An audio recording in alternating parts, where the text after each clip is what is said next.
देखो देखो, अगर मैं कहता हूँ CH3CHO, ध्यान देना, एक बार इसको याद कर लो। भी कोई मैकेनिज्म नहीं बता रहा, डायरेक्ट कर लेना, फिर तुम आंसर निकाल लोगे आसानी से।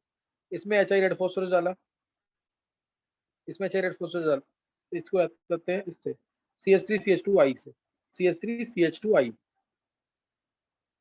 CH3CH2I अगर है यानी थायराइड, तो आंसर क्या आएगा? इथेन। आंसर क्या आएगा? इथेन। एक HI रेड फॉस्फोरस। अगर इथेनॉल है CH3CH2OH, तो 2HI रेड फॉस्फोरस। सब बताऊंगा मैं, इसकी क्या फंक्शन है फॉस्फोरस का और कैसे इसका मैकेनिज्म लगता है, सब बताऊंगा, लेकिन अभी नहीं, अभी तुम सिर्फ याद कर लो। इसमें आता है 2HI, तो भी आंसर आएगा इथेन। जितने कार्बन है एलडी अल्कोहल में, जितने कार्बन है आयोडाइड में, ऐसे ही जितने कार्बन होंगे एल्डिहाइड में, कीटोन में, एसिड में, एसिड डेरिवेटिव में, उतने ही कार्बन आएंगे एल्केन के अंदर। एल्केन बनेगा उतने ही कार्बन वाला, हर एक को रिड्यूस कर देता है, इतना पावरफुल रिड्यूसिंग एजेंट है। CH3CHO अगर है तो 4HI आता है, रेड पी, इथेन। एसीटोन है, मतलब C डबल बॉन्ड O को CH2 में कर देता है अगर कार्बोनिल ग्रुप है, तो भी 4HI, रेड पी। प्रोपेन आएगा इसमें, तो प्रोपेन।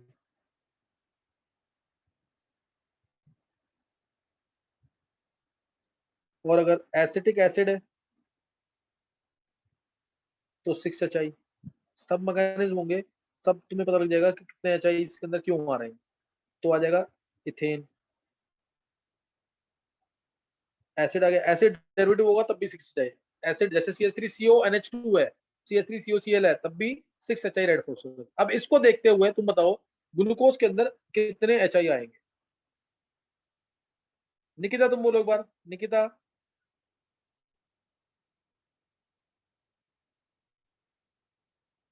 कितने HI आएंगे इसके अंदर?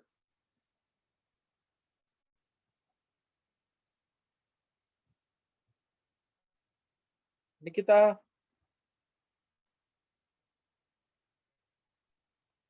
सर 14। बहुत अच्छे निकिता, कैसे आया? सर एल्डिहाइड का 4 होएगा और 5 अल्कोहल है, तो 2 इंटू 5 जाएगा तो 10 हो जाएगा। बिल्कुल सही।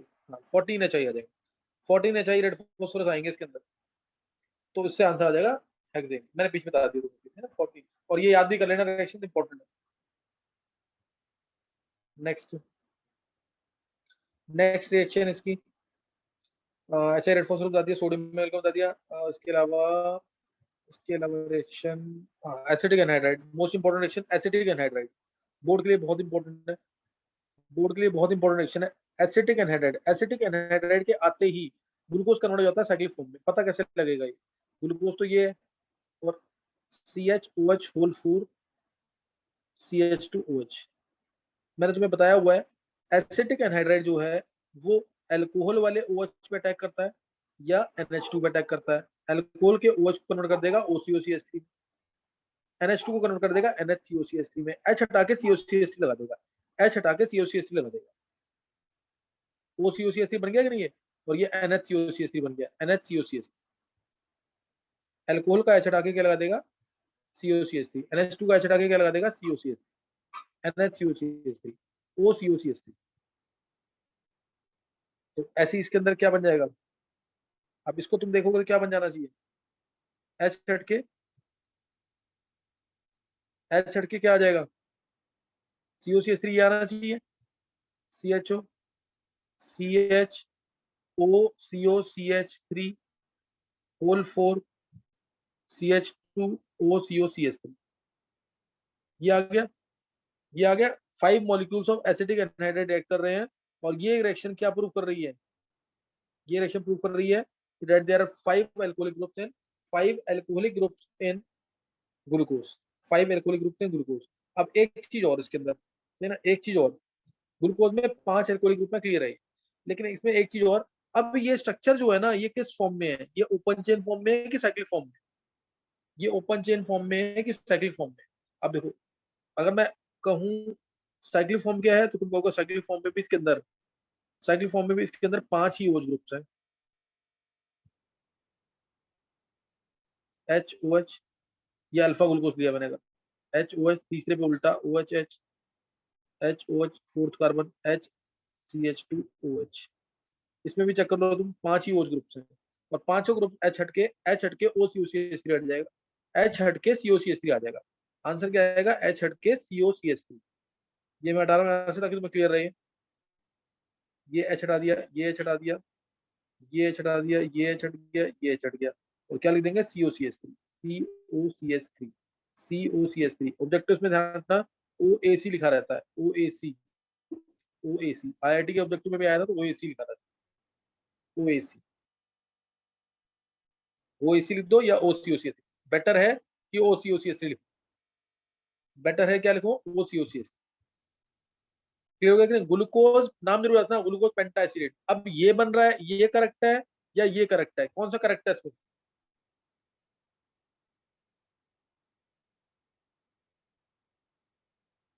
कौन सा करेक्ट है इन दोनों में से?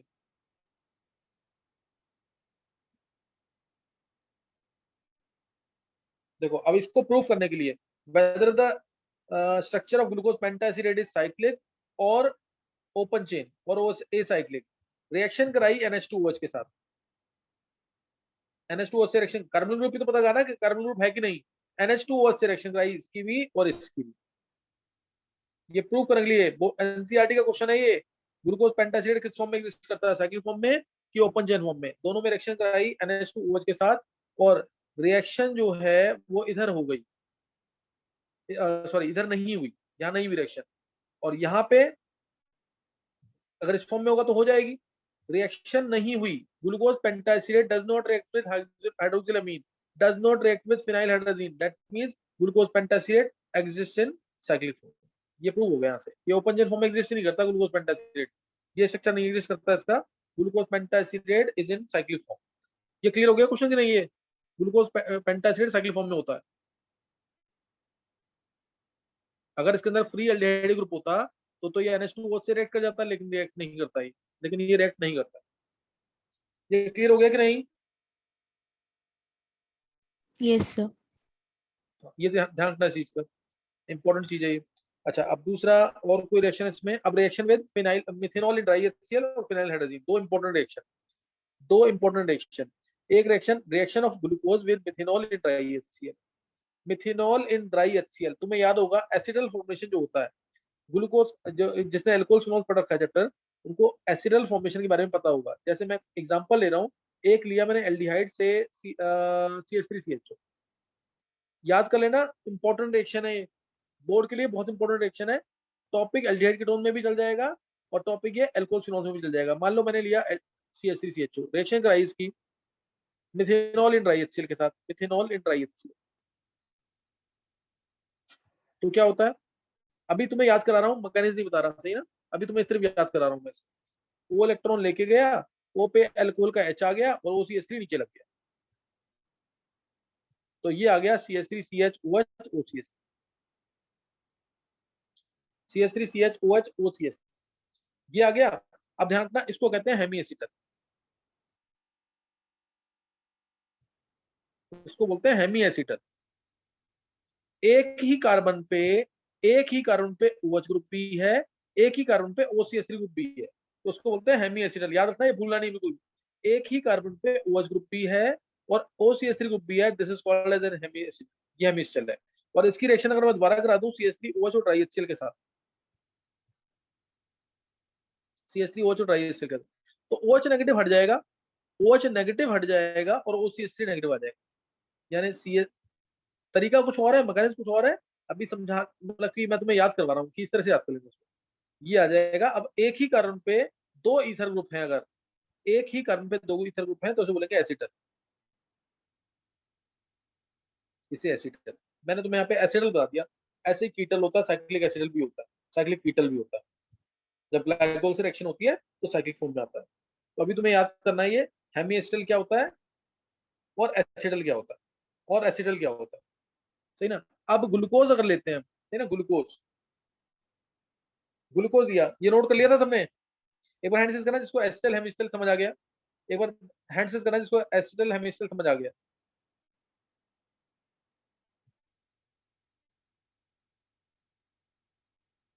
आर्यन, लवनिका, मानव, नव्या, निकिता, तिशा, आन्या, नयन, तरुण, नित्या, छवि, प्रवीण, देव, लक्षिता, युविका।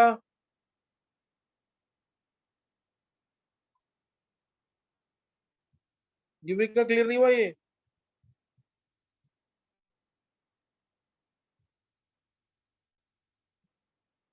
ओके युविका, चलो ये तो मैं समझ आ गया। अब देखो, अगर मैं ग्लूकोज की बात करूं, ध्यान देना, ग्लूकोज की बात करता हूँ। ग्लूकोज ये है, ग्लूकोज ऑलरेडी क्या है, ग्लूकोज ऑलरेडी क्या है,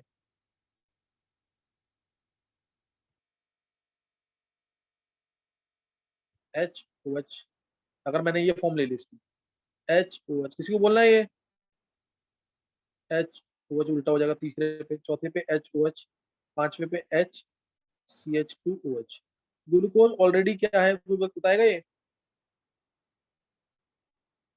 glucose is already a hemi acetal, check कर लो तुम।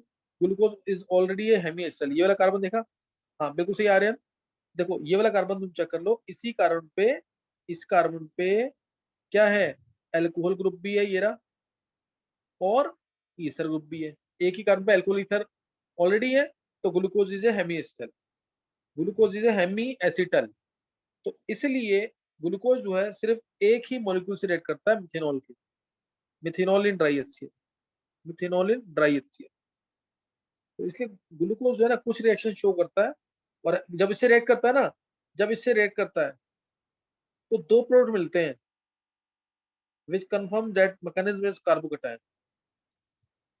SN1 type, HOCH3। एक मिलता है अल्फा मिथाइल ग्लूकोसाइड, HOH, ये सब ऐसे ही है एज इट इज। और दूसरा जो मिलता है वो मिलता है बीटा मिथाइल ग्लूकोसाइड, दूसरा मिलेगा OCH3 ऊपर, H नीचे। याद करना है ये क्या है, alpha methyl glucoside, alpha methyl glucoside, और नीचे बीटा मिथाइल ग्लूकोसाइड। तो अब इसमें ध्यान रखना, ये लिमिटेशन है, ये किसकी लिमिटेशन है, ओपन चेन स्ट्रक्चर की। देखो normally aldehyde they react with two molecules of, normally aldehydes react with two molecules of alcohol to form acetal, लेकिन ग्लूकोज तो एक ही मॉलिक्यूल से रिएक्ट कर रहा है, एक ही मिथेनॉल तो डाला है मैंने। तो this is considered to be limitation of open chain structure. Glucose एक ही मॉलिक्यूल ऑफ मिथेनॉल से रिएक्ट करके एसिटल बना देता है, ये एसिटल है। इस कारण पे ईथर एक ये रहा, एक ईथर ये रहा, तो ग्लूकोज तो एक ही मॉलिक्यूल से रिएक्ट करके क्या बना रहा है, एसिटल। लेकिन नॉर्मली एल्डिहाइड से कीटोन दो मॉलिक्यूल से रिएक्ट, तो उसको लिमिटेशन भी मानते हैं ग्लूकोज के ओपन चेन स्ट्रक्चर, है ना, ग्लूकोज के ओपन चेन स्ट्रक्चर की लिमिटेशन भी मानते हैं। तो ये रिएक्शन भी बहुत इंपॉर्टेंट है, बोर्ड के लिए इंपॉर्टेंट नहीं है, क्योंकि एनसीईआरटी में नहीं दे रही। तो इसको कर लेंगे alpha methyl glucoside, beta methyl glucoside, और मैकेनिज्म कार्बोकेटायन है, तभी दोनों जगह से अटैक हो रहा है। यानी जो HCl है ये इस H+ को कंज्यूम कर लेता है और आ जाता है यहाँ पे प्लस चार्ज। मैं दिखा देता हूँ, यहाँ पे प्लस चार्ज आता है, ये हट जाता है यहाँ पे, और यहाँ आ जाता है प्लस, ये हटा दो इसको, ये हटा दो, यहाँ पे आ गया प्लस चार्ज। अब इस प्लस पे अटैक जो होता है, ऊपर से भी हो सकता है CH3OH का, ऊपर से भी हो सकता है और बैक से भी हो सकता है, पीछे से भी हो सकता है। इसलिए OCH3 जो है नीचे भी आएगा और ऊपर भी आएगा, वेज पे भी आएगा और डैश पे भी आएगा। ये ध्यान रखना है, कार्बोकेटायन मैकेनिज्म होता है इसका, ठीक है ना, मैकेनिज्म क्या है, कार्बोकेटायन। तो ये तुम्हें इसके अंदर ध्यान रखना है, इसको भूलना नहीं बिल्कुल। नेक्स्ट, नेक्स्ट रिएक्शन, तो ये इंपॉर्टेंट वाली रिएक्शन थी एंट्रेंस के लिए, बोर्ड में तो नहीं पूछेंगे इसको। अच्छा अब है नेक्स्ट, जैसे मैंने बोला मोस्ट इंपॉर्टेंट रिएक्शन इसकी, इसके क्वेश्चन नीट में पूछे हैं, लेकिन इजी वाले। IIT में एक एडवांस में पूरा क्वेश्चन आया था, मैं वो करवा रहा हूँ। Reaction of glucose with excess of phenyl hydrogen, reaction of glucose with excess of phenyl hydrogen. ये ग्लूकोज है, समझने की कोशिश करना, ये ग्लूकोज है।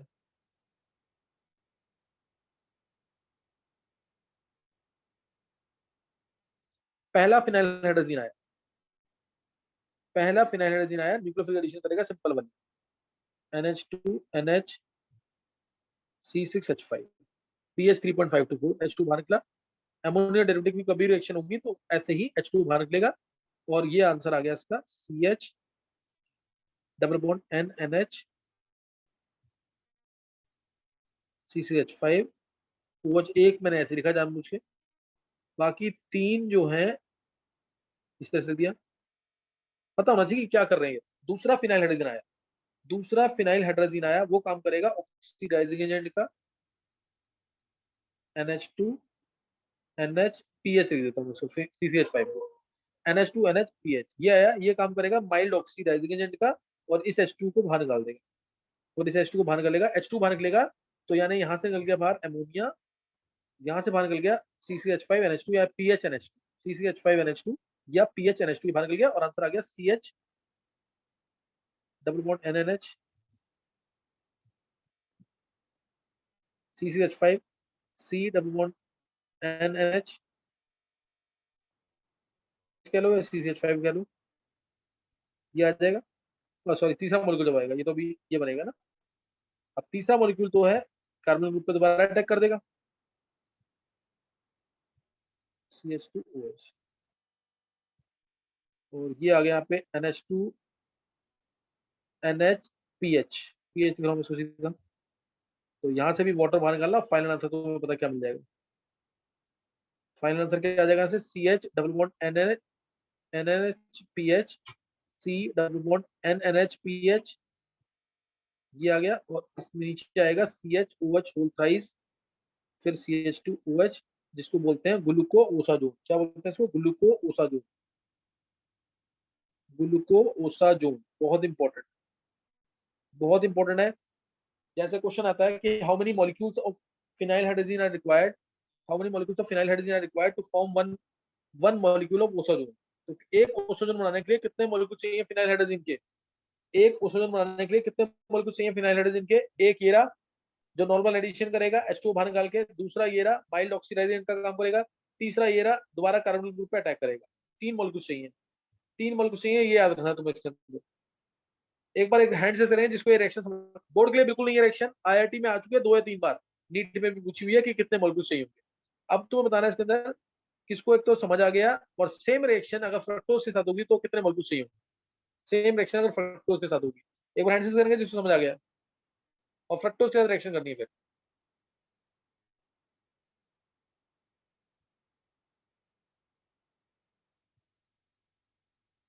लवनिका, आन्या, आर्यन, देव, नव्या, लक्षिता, तिशा, मानव, निकिता, तरुण, नित्या, प्रवीण, युविका, छवि, नयन। चलो सबको समझ आ गया। अब तुम एक बार फ्रक्टोज से डायरेक्शन ट्राई करो, फ्रक्टोज से डायरेक्शन ट्राई करो।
हमारे क्या आंसर आया? Sir 3 moles.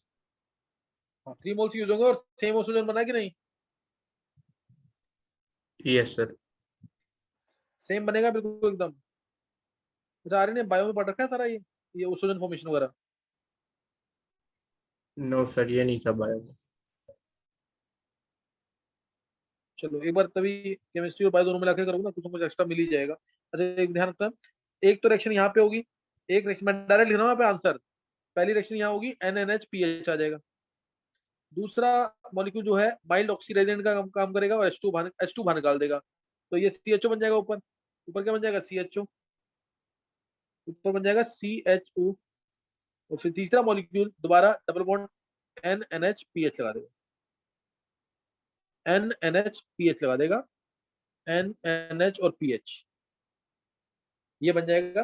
तो दोनों सेम ऑक्सीजन दे रहे हैं लेकिन नाम इसका है फ्रक्ट ओसाजोन। फ्रक्ट ओसाजोन। क्लियर हो गया रिएक्शन नहीं? तो ये इंपॉर्टेंट है एंट्रेंस के लिए, ये आ सकते हैं इसके क्वेश्चन। है ना, इसके क्वेश्चन आ सकते हैं, इसको मिस नहीं करना। तो ये यहाँ पे खत्म हो गया। नेक्स्ट अब है नेक्स्ट रिएक्शन। इसके अंदर रिएक्शन सारी हो गई है शायद। रिएक्शन रिएक्शन हाँ एक वो रह गया ना। अब जो बता रहा हूँ ना ये कह लो लीस्ट इंपॉर्टेंट है। ये लीस्ट इंपॉर्टेंट है। रिएक्शंस कुछ बोर्ड लेवल की है इसके अंदर लेकिन लीस्ट इंपॉर्टेंट है। मैं दोबारा बोल रहा हूँ तुम्हें, लेकिन बस टॉपिक पूरा करना है इसलिए मैं तुम्हें बता रहा हूँ। देखो क्या है। एक तो तुमने अगर पढ़ा हो किलियानी फिशर सिंथेसिस, किसी ने पढ़ रखा है ये किलियानी फिशर सिंथेसिस? तुम में से किसी ने भी पढ़ रखा है? इसमें अगर तुम्हें कार्बोहाइड्रेट के अंदर एक कार्बन बढ़ाना है, कार्बोहाइड्रेट के अंदर एक कार्बन बढ़ाना है तो यूज करते हैं। सही है, कार्बोहाइड्रेट में अगर एक कार्बन बढ़ाना है तो हम इसको यूज कर सकते हैं। जैसे जैसे इसके अंदर ए राइबिनोज से, ए राइबिनोज मतलब इसमें कार्बन जो है 7 होते हैं। ग्लूकोज की फॉर्म है OH ग्रुप 5 आ जाते हैं। OH ग्रुप कितने आ जाते हैं? 5। अब 5 एक CH2OH लेंगे तो 6 आ जाएंगे। तो उसमें तुम्हें कार्बन बढ़ाने हैं कम करने हैं तो उसको यूज कर सकते हैं। जैसे मैंने लिया अगर ये फॉर्म ले ली कोई, ये फॉर्म ले ली किलियानी फिशर सिंथेसिस में। ये फॉर्म है हमारी CH होल थ्राइस CH2OH। सबको पता है ये फॉर्म किसकी है? कौन सा शुगर है ये? D minus ribose. याद है ना, D minus ribose sugar use in RNA। इसकी मैंने साइंटिफिक फॉर्म में बताई थी तुम्हें। इसमें डलता क्या है? कार्बोहाइड्रेट लेते हैं, कार्बोहाइड्रेट लेंगे इसके अंदर। मैं इसी फॉर्म में लिख देता हूँ अभी CXH2 होल वाई। इसके अंदर डाल देते हैं हम। पहले कार्बन बढ़ाना है तो HCN डालेंगे, कार्बन बढ़ाना है तो HCN डालेंगे। HCN डाल दो या NaCN प्लस HCl, NaCN कह रहा हूँ मैं, NaCN प्लस HCl। तो इससे कार्बन बढ़ जाएगा पहले। और उसके बाद डाल देना लिंडार्स कैटलिस्ट यानी H2PDBSO4 सल्फर। लिंडार्स कैटलिस्ट H2PDBSO4 और सल्फर, H2PDBSO सल्फर, फिर Fenton's reagent H2O2 plus Fe2SO4 whole thrice. हालांकि एग्जैक्ट फेंटोन्स रिएजेंट ना, Fenton's FENTONS, exact Fenton's reagent जो कि माइल्ड ऑक्सीडाइजेंट है वो होता है H2O2 प्लस FeS4। और ये करता क्या है? ये क्या करता है? ये करता है रिडक्टिव डीकार्बोक्सिलेशन। ठीक है, ये क्या करता है? Reductive decarboxylation. दोनों काम एक साथ करेगा। तो अब इसकी रिएक्शन मैंने, जैसे पहली रिएक्शन मैंने डाला HCN या NaCN प्लस HCl। तो क्या आ जाएगा इससे? ये रिएक्शन तो तुम्हें पढ़ी है, बोर्ड लेवल की रिएक्शन है। ये रिएक्शन तुम्हें पढ़ी हुई है, बोर्ड लेवल की रिएक्शन है। CH ट्रिपल बॉन्ड CN आ जाएगा, CN आ जाएगा ऊपर। यहाँ OH पहला पार्ट, नीचे CHOH होल 4, नीचे सेम है एज इट इज CH2OH। फिर डाल दिया तुमने इसके अंदर लिंडार्स कैटलिस्ट H2PDBSO4 सल्फर। ये तो एक ही बार H2 को ऐड कराएगा, H2PDBSO4 सल्फर एक ही बार H2 ऐड कराएगा तो CH डबल बॉन्ड NH आ जाएगा ऊपर। और नीचे वाला पार्ट बिल्कुल सेम, CHOH एक होल 3 था ना, एक मिनट, होल 3 है ये। तो अब ये पूरा बन के होल 4 बन जाएगा CH2OH। और उसके बाद क्या करोगे तुम? उसके बाद क्या हो जाएगा? ये मैं गलत किया वहाँ पे, इसमें सिर्फ इसमें ये नहीं करना है ना, इसमें सिर्फ हाइड्रोलिसिस करना है। इसमें ये रिडक्टिव डिकार्बोक्सिलेशन जो है ना ये इसमें करेंगे, रफ डिग्रेडेशन। यहाँ पे H3O प्लस डालना है। अब यहाँ पे H2H प्लस डाल दो या H3O प्लस।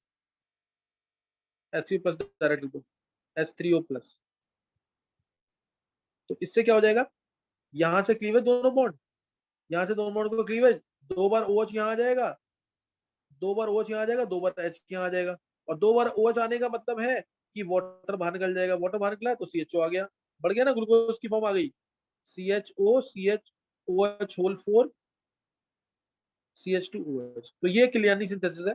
रिएक्शंस तुम्हारे कोर्स में है सारे, रिएक्शंस सारी तुम्हारे कोर्स में है ऑर्गेनिक के अंदर, बस ये टॉपिक जो है कोर्स में नहीं है। कार्बोहाइड्रेट में एक कार्बन बढ़ाना है, नाम भी याद है तो बहुत अच्छी बात है, क्लियरली फिशर सिंथेसिस, नाम भी याद है तो बहुत अच्छी बात है। तो आ सकता है कभी भी, ऐसा नहीं कि बिल्कुल ही नहीं आएगा। एक बार हैंड से करेंगे जिसको क्लियरली फिशर सिंथेसिस समझ आ गया।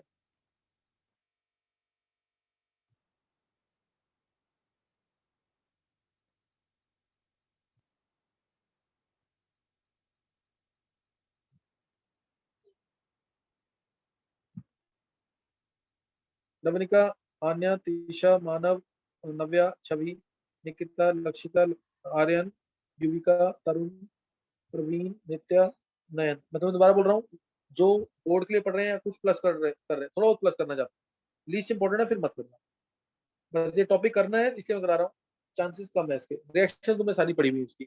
नेक्स्ट है rough degradation, auto rough degradation, जो 1898 में दिया गया था। रफ डिग्रेडेशन नाम से भी लग रहा है कि इसमें कार्बोहाइड्रेट में एक कार्बन हम कम करेंगे, रफ डिग्रेडेशन। तो रेजेंट क्या डालना है इसके अंदर, रेजेंट डलेगा पहले ब्रोमीन वाटर, पहले ब्रोमीन वाटर डलेगा, कार्बोहाइड्रेट है, पहले इसमें डाल देंगे ब्रोमीन वाटर, ब्रोमीन वाटर, उसके बाद डाल देंगे, मैंने तुम्हें बताया था पीछे, H2O2 प्लस FeSO4 कह लो, ये Fe2SO4 बेटर है इसमें, पेंटोज रेजेंट, और इससे होगा ऑक्सीडेटिव डीकार्बोक्सिलेशन, इससे होगा ऑक्सीडेटिव डीकार्बोक्सिलेशन, कार्बोहाइड्रेट के अंदर ये डालेंगे। जैसे मैंने एग्जांपल लिया इसके अंदर CxH2O होल बाई है, CxH2O होल बाई, तो इसके अंदर मैंने डाल दिया एग्जांपल लिया मैंने, अब इसमें ले लिया ग्लूकोज, सपोज ग्लूकोज पीछे बनाया था मैंने डी माइनस राइबोज से ग्लूकोज, इसमें इससे बनाएंगे डी माइनस राइबोज ग्लूकोज से, ग्लूकोज की फॉर्मूली CHOH होल 4 CH2OH। तो इसमें डाल दिया मैंने ब्रोमीन वाटर, ब्रोमीन वाटर क्या करता है, बोर्ड लेवल की रिएक्शन है, CHO को कन्वर्ट कर देगा COOH में, CHOH होल 4 CH2OH, ये आ जाएगा, और उसके बाद ऑक्सीडेटिव डीकार्बोक्सिलेशन करेंगे H2O2 plus Fe2SO4 whole thrice के साथ, H2O2 plus Fe2SO4 whole thrice के साथ क्या करेंगे, ऑक्सीडेटिव डीकार्बोक्सिलेशन, ऑक्सीडेटिव डीकार्बोक्सिलेशन, यानी ये तो बाहर निकलना ही निकलना है, और एक CHOH का CHO बना देंगे, एक CHOH का CHO बना देंगे तो CHOH होल थ्राइस हो जाएगा। क्या नहीं समझ आया, ये ऑक्सीडेटिव डीकार्बोक्सिलेशन किया है इस रिएजेंट के साथ, ऑक्सीडेटिव डीकार्बोक्सिलेशन। एक बार चेक कर लो, नहीं समझ आया दोबारा पूछ लो, हैंड से करना है जिसको समझ आ गया।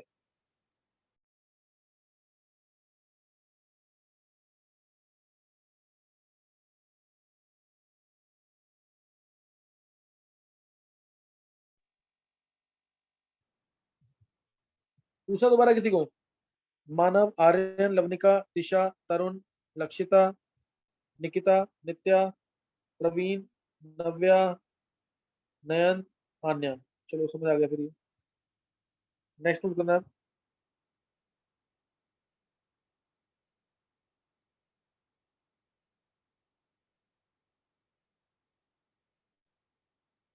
नेक्स्ट नोट करेंगे अब, ये रफ डिग्रेडेशन है।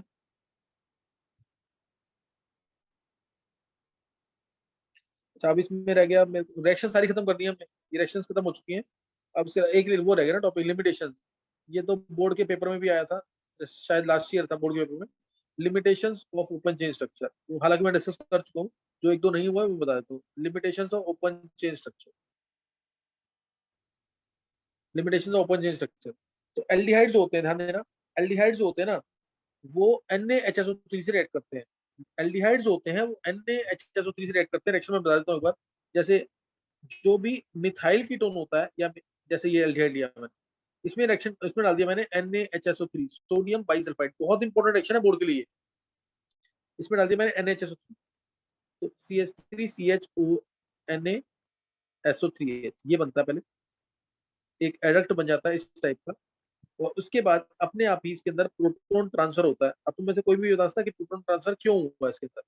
अब इसमें प्रोटोन ट्रांसफर होता है, CH3CHOH यानी Na हटके H आ जाता है, और SO3H में SO3Na बन जाता है, SO3Na बन जाता है। ये हो गया प्रोटोन ट्रांसफर। ये क्या हो गया? Proton transfer. ये प्रोटोन ट्रांसफर हो गया यहाँ पे। और प्रोटोन ट्रांसफर क्यों हुआ, कोई बता सकता तुम में से? कोई भी तुम में से बता सकता कि प्रोटोन ट्रांसफर क्यों हुआ है? ये H हटके यहाँ आ गया है, Na यहाँ आ गया, क्यों हुआ ऐसा? सर वो एसिड की तरह बिहेव करेगा तो जो एसिड के पास हमेशा मेटल रहता है इसलिए। नहीं, ये तो बहुत सिंपल है ना, SO3 माइनस ज्यादा स्टेबल है देन SO3H। SO3H अच्छा एसिड है ना, SO3H अच्छा एसिड है तो H प्लस बूस्ट कर देगा। क्यों? क्योंकि SO3 माइनस बहुत स्टेबल है। SO3H में रेजोनेंस करेंगे तो उसमें पॉजिटिव नेगेटिव का सेपरेशन होगा, रेजोनेंस की वजह से होता है ऐसा। Better resonance stabilization of sulphide group as compare to SO3H। सही है, आर्यन ये करेगा ना। RCOH क्यों अपना H लूज करता है? RCOH क्यों H प्लस लूज करता है? क्योंकि RCO नेगेटिव ज्यादा स्टेबल है। ऐसे ही, ऐसे इसी वजह से प्रोटॉन ट्रांसफर हुआ है। और अगर मैं इसमें डाइल्यूट एसिड डाल दूं ना, अगर मैं इसमें डाइल्यूट H प्लस डाल दूं तो दोबारा ये बन जाएगा।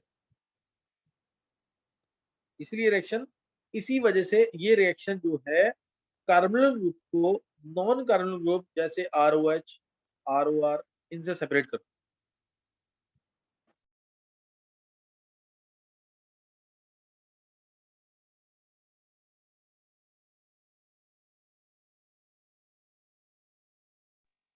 नहीं क्लियर हुआ? Therefore, this reaction is used to separate carbonyl compound from non-carbonyl compound. Used to separate, used to identify, used to purify। हो गया कि नहीं? अगर मान लो एल्डिहाइड के साथ अल्कोहल भी आ रहा है, एल्डिहाइड के साथ क्या आ रहा है? अल्कोहल भी आ रहा है, ईथर भी आ रहा है, मैंने रिएक्शन कराई NH2O3 से। NH2O3 सेलेक्टिवली सिर्फ इसी से रिएक्ट करेगा, इससे रिएक्ट करेगा तो ये दोनों अलग हो गए, और उसके बाद मैंने इसको रीजनरेट भी कर लिया तो प्योरीफाई हो गए। नहीं नहीं समझ आई बात? This reaction is used to separate, purify and identify carbonyl compound from non, distinguish carbonyl compound from non carbonyl compound. Clear हो गया कि नहीं? ये तो रिएक्ट कर रहा है। अब ग्लूकोज भी एल्डिहाइड है, वो रिएक्ट करना चाहिए NH3 के साथ, लेकिन ग्लूकोज रिएक्ट नहीं करता, तो ये लिमिटेशन हो गई। ग्लूकोज इस रिएजेंट के आते ही किस फॉर्म में कन्वर्ट हो जाता होगा? साइक्लिक फॉर्म में। अब साइक्लिक फॉर्म में कन्वर्ट हो गया तो उसमें कोई भी एल्डिहाइड ग्रुप नहीं है तो रिएक्शन नहीं करेगा। ऐसे ही ग्लूकोज शिफ्ट टेस्ट भी नहीं देता है। ये 2020 के पेपर में पूछा IIT मेंस में, ग्लूकोज शिफ्ट टेस्ट नहीं देता है। शिफ्ट रिएजेंट टेस्ट जो है वो एल्डिहाइड देते हैं लेकिन ग्लूकोज नहीं देता है, क्योंकि शिफ्ट रिएजेंट के आते ही, शिफ्ट रिएजेंट के आते ही ग्लूकोज कन्वर्ट हो जाता है किस फॉर्म में? साइक्लिक फॉर्म में। इसलिए क्लियर होगी बात कि नहीं है? क्लियर हो गया कि नहीं है? Yes sir. हाँ, लिमिटेशन क्लियर हो गई ना? ये दो लिमिटेशन बता दी मैंने। एक तो ग्लूकोज NaHSO3 के साथ टेस्ट नहीं देता जबकि वो एल्डिहाइड है, और दूसरा ग्लूकोज जो है शिफ्ट टेस्ट नहीं देता जबकि वो एल्डिहाइड है। क्यों? क्योंकि इन दोनों रीजन के आते ही ग्लूकोज कन्वर्ट होता है साइक्लिक फॉर्म में, और साइक्लिक फॉर्म में कोई भी एल्डिहाइड ग्रुप नहीं होता इसलिए। फिर ग्लूकोज जो है म्यूटा रोटेशन तभी शो कर पाएगा अगर हम उसके साइक्लिक स्ट्रक्चर रिज्यूम करेंगे। सही ना? Mutarotation alpha D plus glucose beta D plus glucose देंगे तभी तो शो करेगा। मैंने डिटेल ली है म्यूटा रोटेशन की, कौन से कंपाउंड म्यूटा रोटेशन शो करते हैं सब बता रखा है। तो ये भी लिमिटेशन है ओपन चेन स्ट्रक्चर की। Mutarotation property can only be explained if glucose is assumed to have cyclic structure. तो ये मैंने बता दिया तुम्हें। फिर ग्लूकोज अभी मैंने एक बताया, ग्लूकोज तो एक ही मॉलिक्यूल के साथ रिएक्ट करता है अल्कोहल के, जबकि एल्डिहाइड दो मॉलिक्यूल के साथ रिएक्ट करते हैं अल्कोहल के टू फॉर्म एसिटल। तो ये भी लिमिटेशन में काउंट करते हैं इसको। फिर ग्लूकोज पेंटासिडेट जो है हाइड्रोक्सिल अमीन से रिएक्ट नहीं करता है जबकि एल्डिहाइड रिएक्ट करते हैं। तो ये भी लिमिटेशन है क्योंकि ग्लूकोज पेंटासिडेट किस फॉर्म में एग्जिस्ट करता है? साइक्लिक फॉर्म में। ठीक है, ग्लूकोज पेंटासिडेट किस फॉर्म में एग्जिस्ट करता है? साइक्लिक फॉर्म में। इसलिए ग्लूकोज जो है 2,4-DNP रेजेंट टेस्ट नहीं देता है। ग्लूकोज 2,4-DNP रेजेंट, ये होता है 2,4-DNP रेजेंट, जैसे NH2NH CCH5 तुमने पढ़ा ना, फिनाइल हाइड्रोजीन, ऐसे ये है 2,4-DNP रेजेंट NH2NH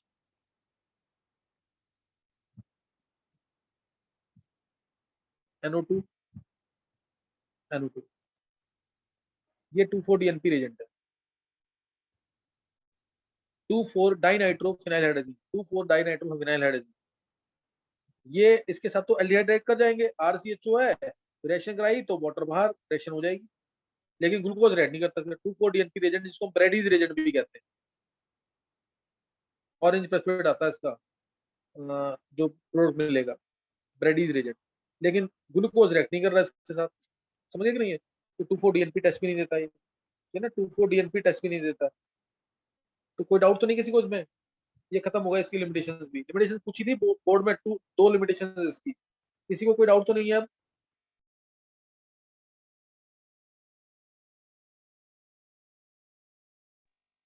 देखो तो ये सारे लिमिटेशन भी कर लेना जरूर।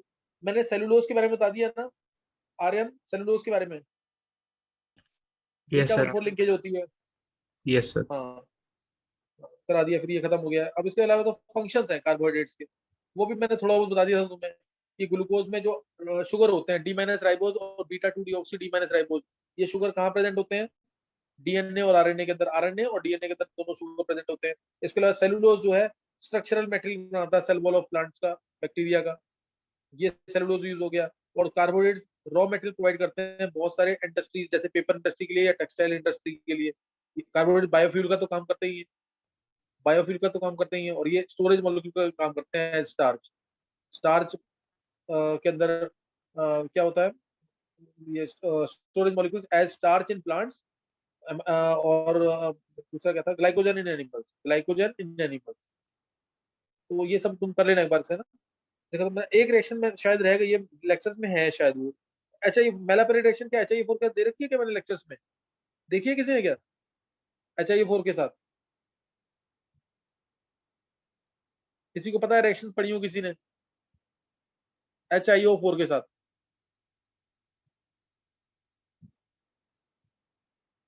मेलापेरेट रिएक्शन, चलो अगर नहीं होगा तो मैं करवा दूंगा तुम्हें, नहीं तो लेक्चर्स में होगी। नेक्स्ट टाइम प्रोटीन स्टार्ट होगा। बायो वाले बच्चों को तो आता ही होगा ढंग से, लेकिन जो मैं बताऊंगा उसमें कुछ ना कुछ मैं डिफरेंट बताऊंगा जरूर। थ्योरी तो मैं सब बहुत अच्छे तरीके से आती होगी, लेकिन मैं कुछ ना कुछ डिफरेंट बताऊंगा।